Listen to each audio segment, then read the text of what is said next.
Hi అండి. అందరూ ఎలా ఉన్నారు? నేనైతే చాలా బాగున్నానండి. మరొక కొత్త రెసిపీతో మీ ముందుకైతే వచ్చేసాను. మీరైతే ఫుల్‌గా వీడియో చూసేయండి. ఎక్కడా స్కిప్ చేయకుండా ఈ రెసిపీ అయితే చాలా బాగుంటుందండి. సింపుల్‌గా 5 నిమిషాల్లో చేసేసుకోవచ్చు. టేస్ట్ అయితే చాలా బాగుంటుంది. పిల్లలు, పెద్దలు చాలా ఇష్టంగా తింటారండి. ఈ ఎలా తయారు చేయాలో వీడియోలోకైతే వెళ్ళిపోదాము. ముందుగా నేను ఒక బౌల్ తీసుకొని ఒక కప్పు నిండా బియ్యం పిండిని తీసుకున్నానండి. అదే కప్పుతోటి శనగపిండిని కూడా తీసుకోవాలి.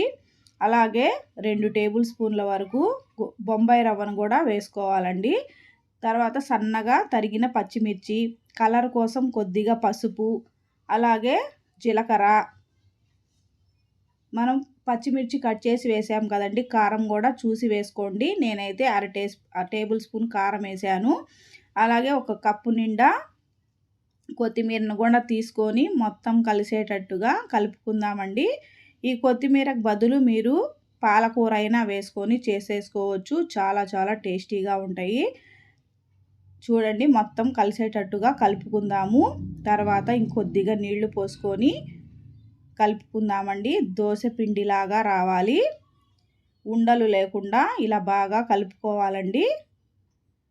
చూడండి, ఇలా కలిపేసుకొని పక్కన పెట్టేసుకుందామండి.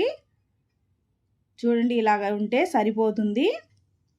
మూత పెట్టేసుకొని ఒక 5 నిమిషాల వరకు నానబెట్టుకుందామండి. 5 నిమిషాల తర్వాత చూడండి ఎంత చక్కగా నానిపోయిందో. రవ్వ కూడా చక్కగా నానిపోయింది చూడండి. తర్వాత రుచికి సరిపడే సాల్ట్ వేసుకుందాము. వేసుకొని మొత్తం కలిసేటట్టుగా కలుపుకుందామండి. ఇలా కలుపుకొని పక్కన పెట్టేసుకుందాము.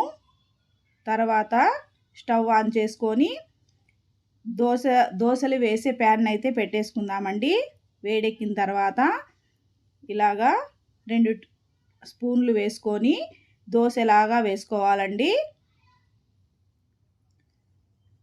మందంగా కాకుండా ఇలా పల్చగా వేసుకుంటే తొందరగా కాలిపోతుంది. చూడండి, కొద్దిగా ఆయిల్ కూడా అప్లై చేసుకుందాము.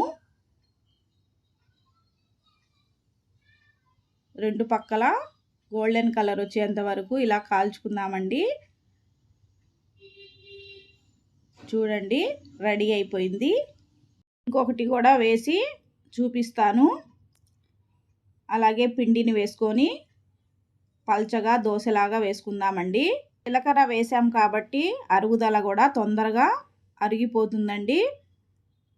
పిల్లలు, పెద్దలు చాలా ఇష్టంగా తింటారు.